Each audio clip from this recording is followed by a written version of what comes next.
कमरे के छत पर देव को जैसे ही एक औरत का साया दिखा, उसने फौरन ही आंखें बंद कर ली और चादर से अपना चेहरा ढक लिया।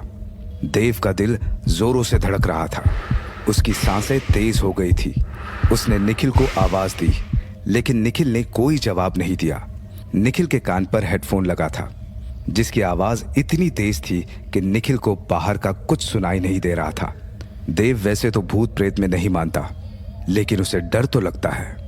डर किसी के लौट आने का, डर बचपन की एक याद का, डर उस चुड़ैल का, उसी बुरी आत्मा का जिसने पूरे यकीन के साथ देव की मां कल्याणी से कहा था, कल्याणी मैं आऊंगी, वापस आऊंगी, मैं ले जाऊंगी तेरे देव को अपने साथ अपनी दुनिया में हमेशा हमेशा के लिए। और जब ऐसा होगा तब ना तो तू कुछ कर पाएगी और ना तेरा ये पुजारी बाबा कुछ कर पाएगा।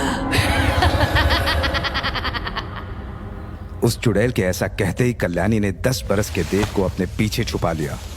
तभी पुजारी बाबा ने अपने हथेली में गंगा जल लिया और हवा में लटकती हुई उस बुरी आत्मा से बोले, तू आएगी वापस, मैं भी देखता हूं मेरे मंत्रों के पाश में सदा के लिए कैद होने के बाद कैसे आएगी तू। ये सुनकर वो चुड़ैल हंसने लगी। उसकी हंसी पुजारी बाबा के सीने में एक तीर के जैसे लगी। उन्होंने फौरन ही एक मंत्र पढ़ा और उस चुड़ैल के ऊपर गंगा जल छिड़क दिया, लेकिन इसका उस चुड़ैल पर कोई असर नहीं पड़ा। वो तो और जोर जोर से हंसने लगी। पुजारी बाबा को कुछ समझ में नहीं आया कि उनका इतना शक्तिशाली मंत्र काम क्यों नहीं किया, कि तभी अपनी मां के पीछे खड़े देव की नजर उस चुड़ैल की दाहिनी बाह पर पड़ी। उसकी बाह पर कुछ लिखा हुआ था।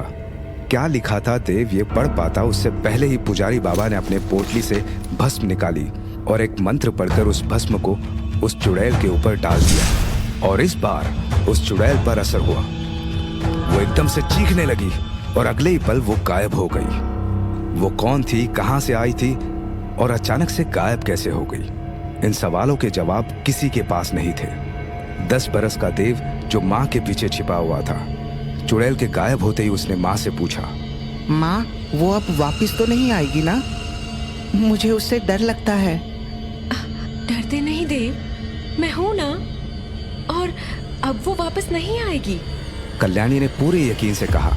तभी पुजारी बाबा ने बिना देर किए मंत्रों की शक्ति से एक रक्षा कवच सिद्ध किया और देव के गले में पहना दिया। लाल धागे से बने उस रक्षा कवच में एक रुद्राक्ष भी था। रुद्राक्ष देखकर देव खुश हो गया और दौड़ते हुए अपने कमरे में चला गया।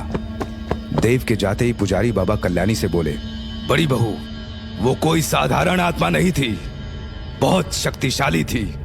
वो मेरे मंत्रों से कैद नहीं हुई, बल्कि अपनी मर्जी से गई है और मुझे डर है कि वो लौटकर जरूर आएगी। लौटकर आएगी? मतलब मेरे देव को अभी भी खतरा है बाबा?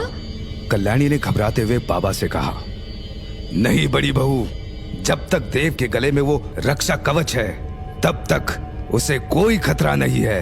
वो चुड़ैल अब देव का कुछ नहीं बिगाड़ पाएगी। बस एक बात का ध्यान रखना, देव के गले से वो रक्षा कवच कभी नहीं उतरना चाहिए। अतीत की वो याद जिस पर देव ने इतने सालों से पर्दा डाला हुआ था, वो याद फिर से उसकी आंखों में उतर आई। कमरे की छत पर एक औरत का साया देखते ही उसे वो चुड़ैल फिर से याद आ गई थी, जो 10 बरस के उस देव को ले जाने आई थी। अचानक ही देव का हाथ अपने गले पर गया। मर गए, मर गए। देव के मुंह से यही शब्द निकले, क्योंकि पुजारी बाबा का दिया रक्षा कवच देव के गले में नहीं था। कुछ देर बाद बड़ी हिम्मत करके देव अपने चेहरे से चादर हटाता है और उसके कमरे के छत को देखता है। इस बार उसे वहां कोई साया नहीं दिखा। देव ने राहत की सांस ली। उसे यकीन हो गया था कि यह सब उसके मन का वहम था, लेकिन उसका यह यकीन अगले ही पल टूट भी गया। देव को लगा कि उसके पलंग के सिरहाने पर कोई बैठा है। उसने फौरन ही निखिल की तरफ देखा। वो अभी भी गेम खेल रहा था। देव ने फिर निखिल को आवाज दी, लेकिन उसने नहीं सुना। तभी देव को लगा कि किसी ने उसके गर्दन पर अपना हाथ रखा। देव फौरन ही उठकर बैठ गया। कौन है, कौन है यहाँ? देव ने तेज आवाज में कहा, लेकिन उसके गले से कोई शब्द नहीं निकला था। देव को समझ नहीं आया कि ये हुआ क्या। वो फिर जोर से बोला, लेकिन आवाज उसके गले से बाहर आई ही नहीं। देव और ज्यादा डर गया। कमरे में कुछ तो ऐसा था जो नहीं होना चाहिए था। तभी वो पलंग से नीचे उतरने की कोशिश करता है, लेकिन वो उठ नहीं पाया। देव ने पूरा जोर लगाया, लेकिन वो अपनी जगह से हिला ही नहीं। ये सब आखिर हो क्या रहा है?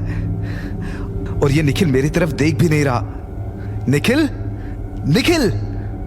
देव ने फिर निखिल को आवाज दी, लेकिन कोई फायदा नहीं हुआ। फिर अचानक ही देव को ठंड लगने लगी। उसका पूरा बदन कांपने लगा और उसने फील किया कि कमरे में अचानक से सब कुछ शांत हो गया है। कहीं कोई आवाज नहीं थी।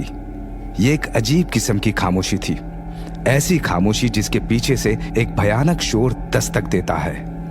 देव ठंड से बुरी तरह कांप रहा था। तभी उसके गर्दन पर फिर से एक हाथ आया और उस हाथ ने देव की गर्दन को कसकर पकड़ लिया। छोड़ो, छोड़ो मुझे! देव ने अपने दबे हुए गले से घबराते हुए कहा। इस बार वो अपनी आवाज सुन पाया।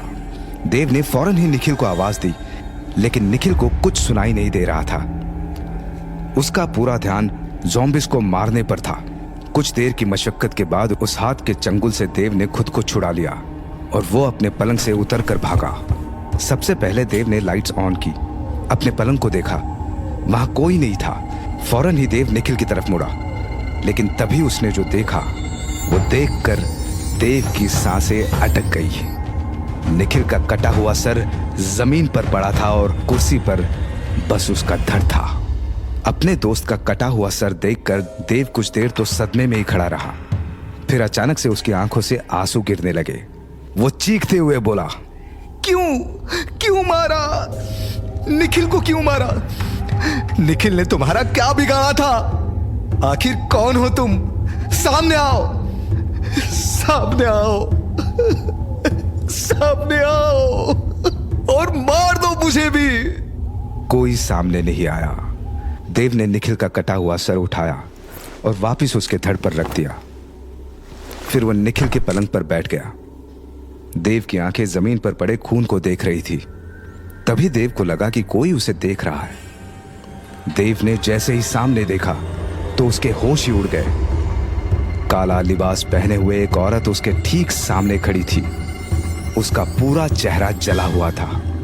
देव ने उसके चेहरे से नजर हटा ली और घबराते हुए बोला, कौन, कौन हो तुम? वो औरत कुछ नहीं बोली, बस मुस्कुरा दी। अगले ही पल वो गायब हो गई और देव के ठीक पीछे आकर बैठ गई। देव कुछ समझ पाता उससे पहले उस औरत ने देव की गर्दन पकड़ ली और उसे हवा में उछाल दिया और देव वापस पलंग पर ही आकर गिरा। वो औरत अब वहां नहीं थी। देव ने यहां वहां देखा, लेकिन वो कहीं नहीं दिखी। उसकी आवाज कमरे की छत से आई थी। देव ने फौरन ही ऊपर देखा। वो औरत कमरे की छत पर उल्टी लटकी हुई थी। उसने देव की आंखों में देखा और उसे डर दिखाई दिया। देव की आंखों में देखकर वो औरत फिर से मुस्कुराने लगी। कौन हो तुम? और मुझसे क्या चाहती हो? और निखिल को क्यों मारा? क्यों मारा निखिल को? देव इस बार गुस्से में बोला।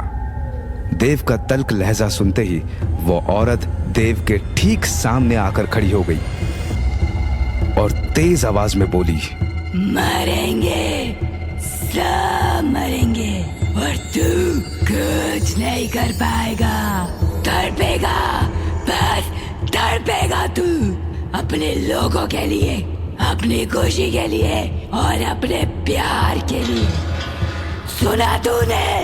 प्यार के लिए। उस औरत ने जो कहा वो सुनकर देव ने फौरन उसकी दाहिनी बाह को देखा, लेकिन अचानक ही वो गायब हो गई और फिर से देव के पीछे आ गई और कान में धीरे से बोली, हैप्पी बर्थडे देवराज।